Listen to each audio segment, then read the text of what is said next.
Well, infinity is a long time, but as my young son would say, it's not as much as infinity plus one.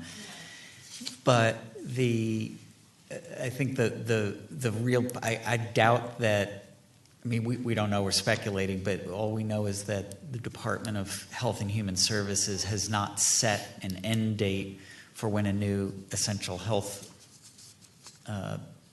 benchmark plan is going to be selected. So it could be next year, it could be 5 years, it could be something in between that, could be even more, we don't know. There's no end date.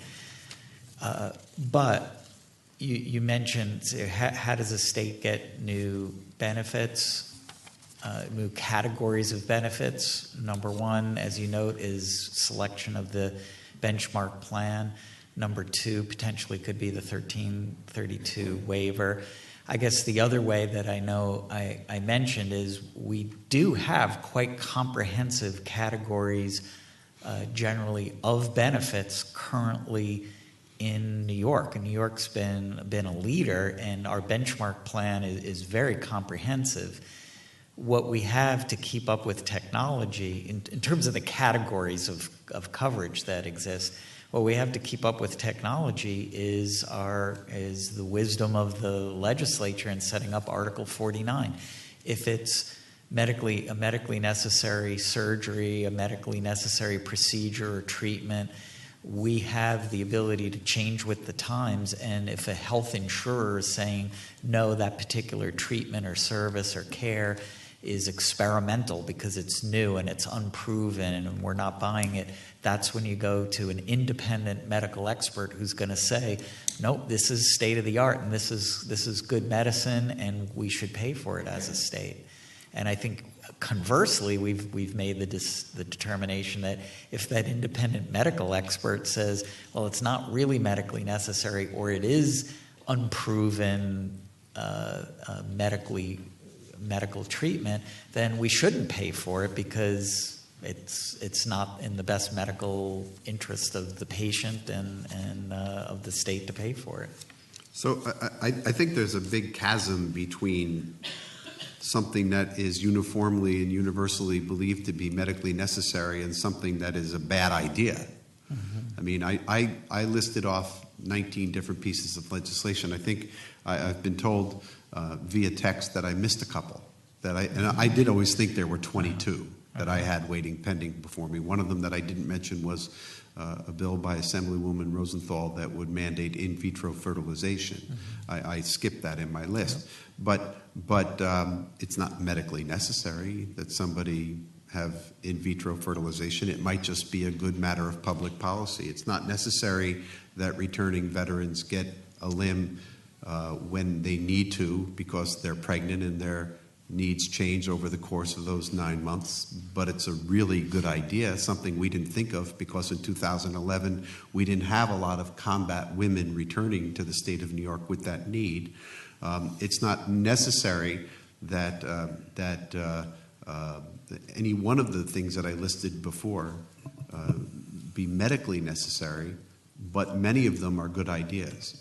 And the purpose of this hearing, and it was originally associated with the budget, is to provide guidance to my colleagues who are sending me these very worthy pieces of legislation to understand what the limitations are and if they have one of these ideas, how they go about advancing it so that it can be successful. The Article 49 approach is an interesting one. If what you're telling me is that we need to put a legislative finding in each one of these things, that this fits into the medically necessary category in Article 49, I suppose we can do that. But let me just go to a couple closing questions, and then I'll move on and see if any of my colleagues have any more for you, and then we'll let you go. Ms. Frescatore, is there an opportunity to revise the state's selection of an essential health benefits plan, or is it locked in now that it's been filed with the federal government? It's locked in for 2017. It is locked in for 2017. For 2017. I think that to your question before, we don't know at this point when we will get guidance from HHS that says that the selection of an EHB is open again for future years. That would be the point I would suggest at which we can revisit that selection. But for 2017, I think our choice is final, and for benefits for the calendar year 2017, so January 1st through December 31st of 2017. So at least for 2017, we're locked into the Oxford plan once again. But beyond that, you're not certain. It's a possibility that we could submit a different benchmark plan. Is there a prohibition for us from submitting a benchmark plan every year? I know there was a prohibition of us submitting one up till 2017. Yeah, I think the rule specifies when we can make we go through the selection process again.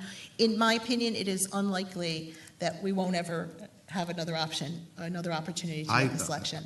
I've been watching this Congress, and I wouldn't be at all surprised to see this Congress do anything they could to booby-trap the success of the Affordable Care Act. They've tried it 50 times completely, and they've succeeded, as we well know, in some very specific instances that I promised I wouldn't raise here today, and I won't. I'm interested to know if we have the opportunity to pick a different essential health benefits plan, since that's one of the couple of ways you indicated that we could go forward.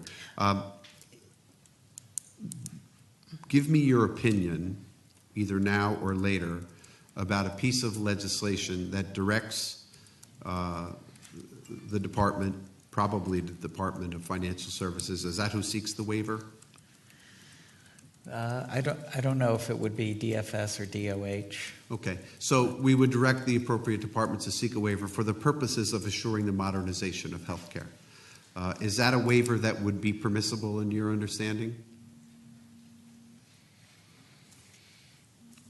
I don't know. It's the short answer. Okay. I guess it would depend Maybe you on can what get back that, to us and let us know. Yeah, I mean, Yes, we could look at that. If I may, on the timing of the selection of the next essential health benefits, I think that in the list that you gave us here today, Chairman Cahill, there are potentially a couple of areas where the benefit might be addressed by a different essential health benefits. But as I said in my testimony, with few exceptions, all of those options are they're more similar than dissimilar. Yes. So what if I could just kind of echo Troy, I think that the tool that we have in the interim is to collectively look at each of these service areas in the context of our current essential health benefits. I mean, the EHB definitions, and I think I agree with Troy in the wisdom of the way Article 49 was set up and the way the definitions are set up. They don't have the level of specificity that says, a surgical procedure done by this technique versus that technique is what's in the EHB, or, a certain method of rendering any service or technology. So I think in the interest of consumers, it makes sense to take a look at all of those in the context of the selection we have and the federal rules we have, just to be certain that, in fact, we don't have a situation where they're covered already. I'm not suggesting that in lieu of other longer-term approaches, or that we don't ever need to look at the HB selection again, or that a 1332 waiver may not give the flexibility. But I think on the shorter term, to my way of thinking, the shorter term, there's an interim approach that would make sense for consumers for us to explore. Okay. Two quick, specific questions, not necessarily quick answers, but I'll tell you both of them ahead of time, and they're not necessarily related. One is I'd like to have a further explanation of the federal tax credit discussion that you started before. I don't understand the implications of that, who gets, how it applies, what the ramifications are. And the second is the administration of the Essential Health Benefits Plan, the Essential Benefits Plan that started on January 1st of this year. How is that going to be administered? Who is going to be providing the coverage? Is it going to be done as we do with Medicaid, where we seek out private entities to administer those benefits, such as we get a health plan to do a managed care plan? What is the process of that? So the federal tax credit and the administration of the Essential Benefits Plan. Certainly, we're happy to provide you with information on how the federal tax credits are calculated. They're for individuals who purchase through the marketplace with incomes at or below 400% of federal poverty level, unless they're eligible for the essential plan. And if they are, in fact, rather than receive the tax credits, they receive benefits through the statutory approved essential plan at premiums of $20 or nothing, depending on income. Just a short answer to your question about the essential plan is that all of the benefits are delivered through licensed insurers. It is largely an overlap with the insurers that participate in the Qualified Health Plan program, and that's been since January 1st, 2016.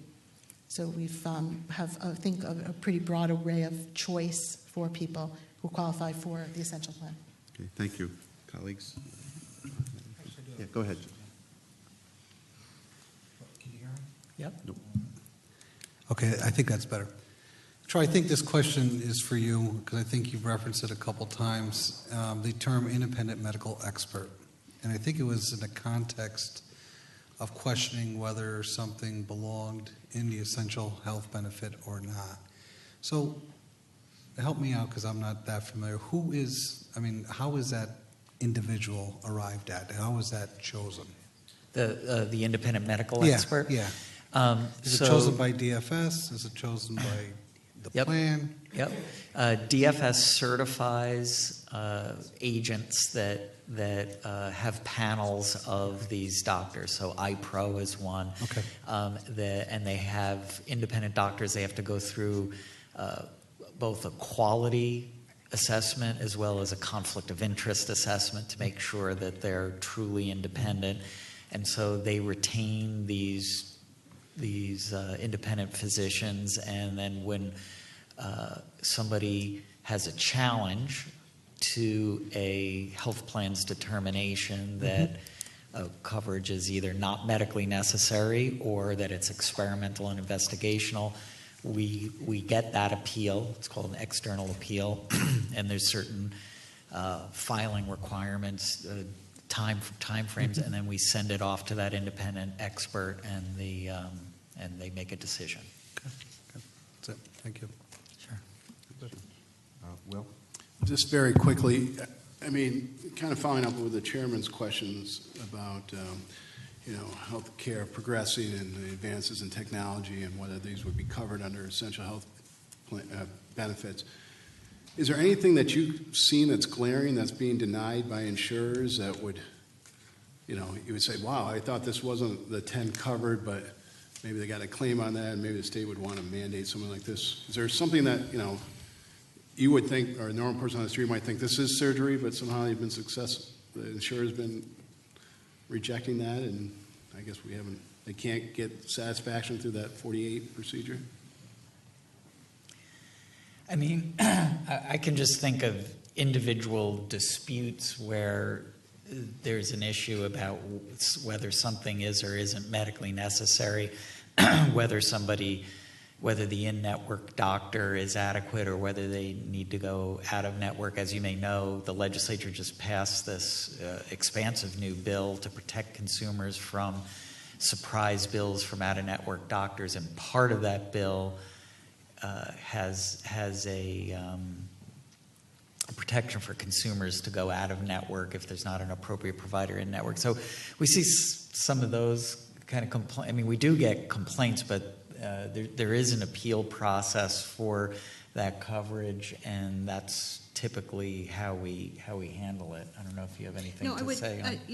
I would agree, and I think the other what I would add is that other than this very important provision in federal law and rule about who pays for the mandate, that the issue of having these broad categories of service that are covered and a due process if there is a dispute that have to keep up with technology, has been in place here in New York for a long time. So we hear from time to time about concerns about services perhaps being denied when in fact they're covered under the HB, but I'm not aware of any real pattern of consumer issues related to any of the one specific categories or lack of categories. All right, perfect. That answered my question. Thank you. Thank you very much. We may have additional questions that we would like to pose to you in writing. I know a member of the staff has asked me to specifically ask you about the process that was used administratively to expand generally prosthetic coverage. And if we can have a discussion about that in writing, that might be more useful than burdening our forum here with it. First of all, I want to thank you very much for coming, and thank you for being as candid as you have been. I know I was not asking any policy question here. This is really a mechanical hearing to try to determine the appropriate process that we can follow, if there is one available, so that we can continue to make sure that New York has the best health care available to the consumers in New York State, that would be available to anyone, anywhere on this globe. I think that's an important standard for us to continue to maintain, and I hope that we can work together to accomplish that. Thank you very much for your testimony.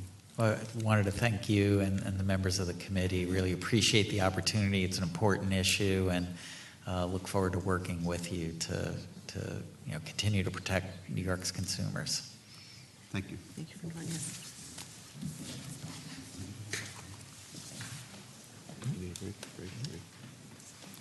Well, since I'm the only one that needs a break, we're not going to take one. I'd like to call the next two folks up to testify. We have Sean Doolin, the counsel for the Conference of Blue Cross and Blue Shield Plans in New York State, and Paul Maslek, the president and CEO of the New York Health Plan Association.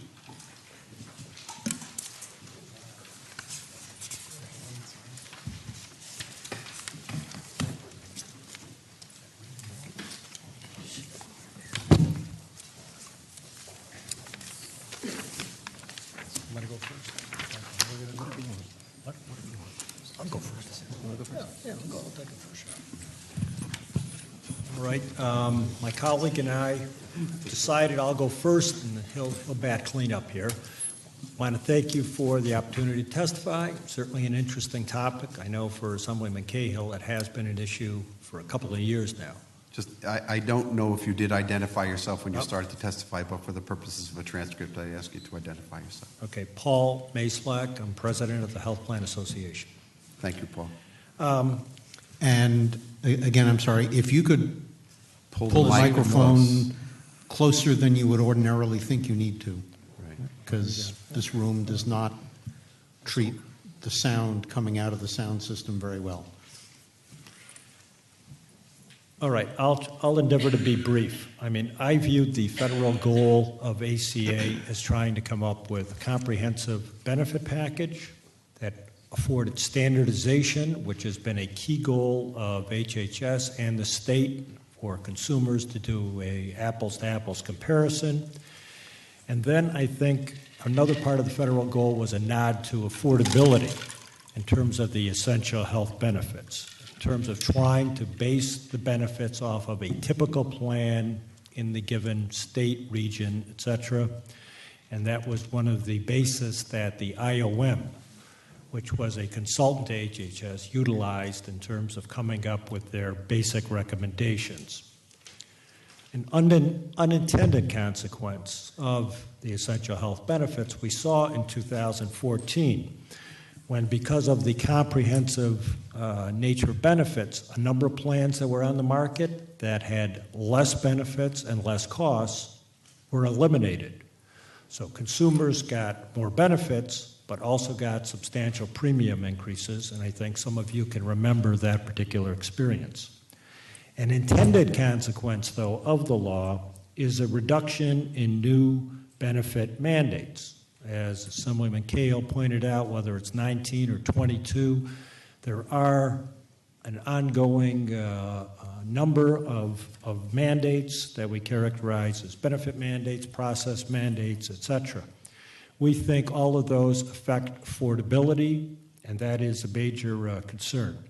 As it regards the essential health benefits, it's pretty clear from the prior testimony and the interplay between you, the Assemblyman, and representatives from the state agencies. General rule, I would say, is that Washington policy trumps Albany as it relates to new mandates. Now, in New York, I know Assemblyman Cahill, you're interested in a process and how we would evaluate costs and how we would make that determination, and we have had that experience. We had Timothy's Law adopted back in 2006, and as a part of that process, it was determined that small groups, small businesses, would not have to pay the cost of 30 inpatient days and 20 outpatient visits for mental health coverage. An appropriation, general fund appropriation of $100 million was set aside for small businesses to cover this. A process was developed by the insurance department, this is pre-DFS, wherein the plans would use their actuaries to come up with a PM cost that was all submitted by the respective plans to the state. The state insurance department, they made their determination as to cost for that mental health small group coverage, and a process was put in place for quarterly submissions by the plans of their enrollments and the appropriation of that money. Unfortunately, when the state hit the bump in the road in terms of the economy, they cut that particular subsidy, and that benefit just got loaded into premium costs for those small businesses. So from our perspective, we believe that the requirement that the state pay for mandates it wants to require is a good policy, and it requires the state to have skin in the game. I guess I'll just stop in that point and turn it over to my colleague, Sean Doolin. Good morning. I'm Sean Doolin. Good afternoon. Good afternoon. Thank you, Paul. Although it's still 11:30, I guess. I'm Sean Doolin, counsel to the Conference of Blue Cross and Blue Shield Plans. Perhaps taking a different perspective on the Chairman Cahill's reference to the 30,000-foot question of are we stuck in time in 2011? Just a level set, what we're looking at here are really three layers of benefit coverage. There are the essential health benefits, the 10 broad categories that both Troy and Donna referenced, which are very broad, ranging everywhere from hospital care to mental health coverage to habilitative and rehabilitative to prescription drugs. The second layer is the benchmark plan. The benchmark plan, in this case, New York chose the Oxford 2011 plan. In response to a question Assemblyman Barkley raised in terms of how does New York compare in terms of the benefits of its benchmark plan to other states, well, I can say we've actually done that analysis, and to the extent that the other state has chosen a commercial plan, the most popular commercial plan, New York's benefits are far more comprehensive than virtually every other state. And the reason that is because of the number of New York mandates that were enacted prior to 2011. The last layer, which I want to spend some time reviewing, is the actual plan's own individual determinations, not necessarily with respect to claims, but with respect to their policy determinations in terms of revising its coverage with respect to emerging technologies. Again, this is not the review of claims, but instead the underlying policy decision when determining the types of service or benefits provided under a given policy and changes to those services and benefits as technology and medicine evolves and either new medical or surgical technologies emerge or new application of existing technologies are revised as new scientific evidence is introduced. The Blue Cross and Blue Shield plans, unlike most other plans, if not all other plans, have medical policy committees. These committees typically consist of medical directors of the plan and independent board-certified physicians in the practice or specialty either from the company's service area, but not affiliated with the plan, or in the case of national plans, are prominent in a particular field or specialty. There are typically, within each plan, separate committees for medical coverage, technology advancements, and prescription drug coverage. In addition, federal law, and I know we've spent a lot of time in your discussions with Troy and Donna on prescription drug coverage, in addition to the plan's own committees, there is requirements within federal law under HHA's most recent guidance for a detailed requirement for plans to have drug P&T committees that are required to meet on a regular basis, and as Donna had referenced, require that each plan include one drug within each category of drugs. In Excelis's case, for example, it has a medical policy and assessment committee which consists of 14 in-house medical directors and 20 physicians and specialists from outside the community. The committees meet fairly regularly, in some cases on a monthly basis, at a minimum on a quarterly basis, and they review new and emerging technologies, newly released peer-reviewed literature, or other medical evidence or compendium, patterns on external review decisions, provider or medical complaints, and revisions to either Medicare or Medicaid coverage. In addition, they listen to marketplace demand. So to the extent that a particular benefit is not within their policy coverage and there is a demand for the coverage, frequently, and the ACA does provide flexibility in this regard, they will provide that additional coverage. With respect to the external review decisions, I want to touch on that, if for no other reason than to draw the parallel between Judge Scalia and Dick Gottfried's comment earlier. The external review process, which is Article 49, has a couple of different steps. One, there is an internal review process by the company's own internal utilization review process or medical directors. And then the second step is external review. The external review process, as Troy had mentioned, is selected by the department to meet certain very prescriptive parameters and requirements and criteria for eligibility, and they make determinations based on whether it's a medical necessity denial or an experimental treatment denial based on the provider submitting literature, medical evidence, compendium, or other supporting data with respect to whether that coverage should be approved, whether on a medical necessity basis or, for that matter, on an experimental and investigational treatment basis. And specifically with respect to investigational experimental, the standard for review is whether the treatment being recommended and that has been denied by the plan is more beneficial to the patient than the treatment that is being recommended by the plan. Now, what that means is not only to the extent that the review is overturned by the external review agent is not only an approval of that claim, but typically what the plans, and this was actually one of the guideposts for external review when enacted in 1997, was that to the extent that there is a consistent pattern of external review decisions overturning the plan looks internally and revises its policies to reflect those consistent overturns by the external review agent.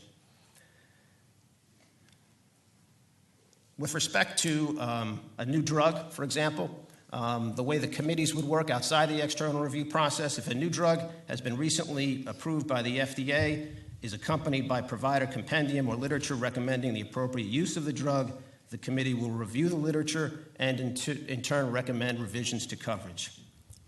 A most recent example of this process playing out is with regard to the use of prescription drugs with respect to the treatment of hepatitis C. Last October, the leading provider research organization clarified that level 3 or level 4 liver fibrosis was not a necessary condition to warrant the use of the drug. That was, obviously we're talking about Harvoni, Sovaldi, very expensive, very recently introduced drugs into the marketplace. As a result of that change, a number of plans, Empire Blue Cross being one through its parent Anthem, met in November, and their medical policy review committee reviewed the recommendations or the clarified guidance by this provider organization and made a nationwide revision to its policy so that, effective January 1, so that it followed those guidelines. So the practice does work. Similarly, existing technologies such as an MRI will have evolving or varying purposes for when its use is appropriate, such as in the case of breast cancer detection. In this case, the committee reviews evolving medical literature, again, turning to the provider, the nationally recognized provider compendium, in this case of the American Cancer Society, and other treatment guidelines for determining when an MRI is appropriate, such as in the case of the determination of a BRCA1 or BRCA2 gene, and will revise coverage based on those guidelines. The American Cancer Society, within the last 2 years, actually they made revisions to their guidelines as recently as October, but specifically 2 years ago made revisions with respect to MRI coverage, and plans, virtually all plans, followed suit and provided coverage consistent with those recommendations. Plans committees will meet, review the guidelines, and make appropriate changes to coverage. Thus, at that third level of coverage today, even under the ACA, there's flexibility and subjectivity for the plans to make determinations and changes that while the benefits remain generally the same, the underlying coverage for those benefits continues to evolve to address emerging technologies. Turning to the ACA and specifically the EHBs, a few points to add to Paul's testimony. One, and I think this was referenced earlier, HHS must review the EHBs and report on whether the benefits need to be modified, especially in light of medical evidence or scientific advancements, and to address any gaps in coverage. HHS has contracted with the Institute of Medicine, IOM, to provide advice regarding the EHBs. And I want to quote the IOM, because I think this was really the driving force behind creating standardization of benefits.